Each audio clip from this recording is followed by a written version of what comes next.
અને હંમેશા ખેડૂતોના સમર્થનમાં હું હંમેશા રહ્યો છું અને આગળ પણ રહીશ. રાજકારણમાં આવીને કોઈ પૈસા કમાવા માટે ઉખાવર કરવા માટે કમાવા નથી, પણ ફક્ત ખેડૂત છે તો આપણે બધા છીએ. ખેડૂતનો હકની વાત હોય તો એ ખરેખર આમ તો હક મળવો જોઈએ ખેડૂતને. એના પાકને નુકસાન થતું હોય એમનું વળતર પણ તો એમને મળવું જોઈએ. ખેડૂતની મંજૂરી સિવાય તમે ના કરી શકો ને. અત્યારે 27માં જ હું રાજકારણમાં જોઈન થઈશ એવું. ખેડૂતો દ્વારા અમદાવાદના શાંતિપુરા સર્કલથી ગાંધીનગર સુધી એક રેલીનું આયોજન કરવામાં આવ્યું. ખાસ કરીને જે અમદાવાદના શાંતિપુરાથી ગાંધીનગર સુધીનું જે આ રેલીનું આયોજન કરવામાં આવ્યું, આ રેલીમાં 1111 ટ્રેક્ટરો સાથે મોટી સંખ્યામાં ખેડૂતો ત્યાં હાજર રહ્યા અને ખેડૂતો વિવિધ પ્રકારના 8 મુદ્દાઓ પર, જે 8 થી 10 મુદ્દાઓ જેટલી મુદ્દાઓની માંગણીઓને લઈ 8 થી 10 જેટલી માંગણીઓને લઈ અને ખેડૂતોએ આ રેલીમાં જોડાયા. જમીનની કાપણી અને જે ખેડૂતોનું વળતર છે, આ વળતર ચૂકવવામાં ના આવતા ખેડૂતો ક્યાંક ને ક્યાંક ઉગ્ર બન્યા છે અને ખેડૂતો મોટી સંખ્યામાં વિરોધ નોંધાવી રહ્યા છે. ત્યારે જે ગુજરાતી ફિલ્મ ઇન્ડસ્ટ્રીના સુપરસ્ટાર જે વિક્રમજી ઠાકોર છે, જે વિક્રમ ઠાકોરે પણ ખેડૂતોના હિત માટે એક અવાજ ઉઠાવ્યો અને વિક્રમજી ઠાકોરે કોલ લાઈન પર લાઈવ ઇન્ટરવ્યુ આપતા શું કહ્યું તે પણ આવો જોઈએ વિડીયોમાં કે વિક્રમજી ઠાકોર જે કોલ લાઈન પર લાઈવ ઇન્ટરવ્યુ આપતા વિક્રમજી ઠાકોર શું કહી રહ્યા છે. ત્યારે શું કહેશો વિક્રમભાઈ, અત્યારે હાલ ખાસ કરીને ખેડૂતોને જે આ તકલીફ વેઠવી પડી રહી છે, જગતના તાતને અનેક વાર રાતા પાણીએ રોવાનો વારો આવ્યો છે અને અનેક વાર રોઈ રહ્યો છે, ત્યારે આ બાબતે આપ શું કહેવા માંગો છો? ખરેખર સરકારે ધ્યાન દોરવું જોઈએ, કેમ કે ખેડૂત છે તો આપણે બધા છીએ. જો ખેડૂત નહીં હોય, કેમ કે કહેવાય છે જગતનો તાત, ખેડૂત જ નહીં હોય, ખેડૂતની જો આવી બધી મુશ્કેલીઓનો હલ ના થતો હોય, એનું સમાધાન ના થતું હોય તો ખોટું પડે. એટલે સરકારે ધ્યાન આપવું જોઈએ.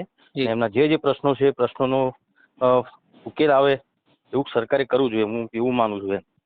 જી, અને ખાસ કરીને શાંતિપુરા સર્કલથી જે રેલીનું એક આયોજન કરવામાં આવ્યું અને આ રેલીના આયોજનમાં આપનું કેવી રીતે સમર્થન?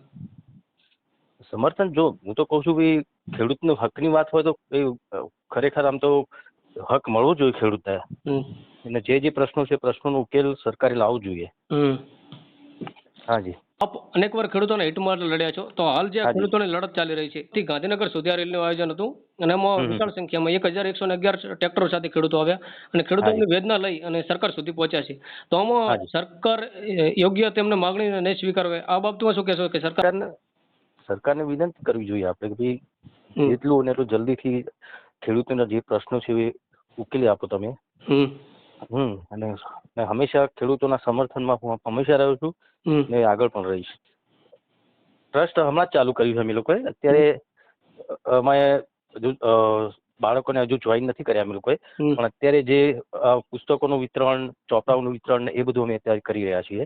અને જે સ્કૂલોમાં પાણીની સમસ્યા હોય, જેમ કે ખારવાળું પાણી આવતું હોય, બાળકો જે એવા પાણી પીવાથી પછી એમને બધા બીમાર થઈ જતા હોય, એવી ઘણી બધી સ્કૂલો છે. સ્કૂલોને અમે અત્યારે તપાસ કરી છે અને ત્યાં પણ અમે પાણી, શુદ્ધ પાણી મળે, સારું પાણી મળે, એના માટેની બી અમે વ્યવસ્થા કરી રહ્યા છીએ. હું તો એમ જ કહું છું કે ખેડૂતની મંજૂરી સિવાય તમે ના કરી શકો ને. એના પાકને નુકસાન થતું હોય એમનું વળતર પણ તો એમને મળવું જોઈએ.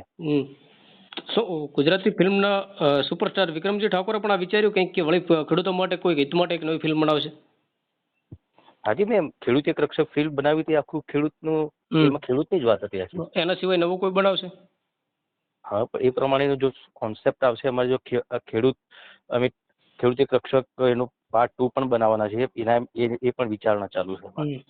અને આપ ખાસ કરીને જે આપની વાત ચાલી રહી છે કે 2027ની વિધાનસભાની ચૂંટણીમાં આપ ચૂંટણીમાં ઝંપલાવશો તેવી શક્યતા છે, તો ખાસ કરીને ઝંપલાવશો તો કયા કયા પ્રશ્નોને લઈને આપ ઝંપલાવશો ખેડૂતોના હિત માટે, તેમજ કયા લોકોને? ખેડૂત ભવિષ્યમાં એવું મેં અત્યારથી 27માં જ હું રાજકારણમાં જોઈન થઈશ એવું મેં નથી કહ્યું. ભવિષ્યમાં થઈશ ખરું, જ્યારે પણ થઈશ ને થઈશ ત્યારે પણ એક સમાજનું સારું કાર્ય કરવા માટે થઈશ. કેમ કે ભગવાન માતાજી અને બધા ચાહકોના આશીર્વાદથી, ભગવાન માતાજીના આશીર્વાદથી ઘણું બધું અમારે કોઈ રાજકારણમાં આવીને કોઈ પૈસા કમાવા માટે, એવું ખાવર કરવા માટે તો હું આવવાનો નથી, પણ ફક્ત સેવા કરવા માટે આવીશ ભવિષ્યમાં જ્યારે પણ આવીશ. નમસ્કાર, ફરી મળીશું. ત્યાં સુધી આપ સર્વ ધન્યવાદ, આભાર.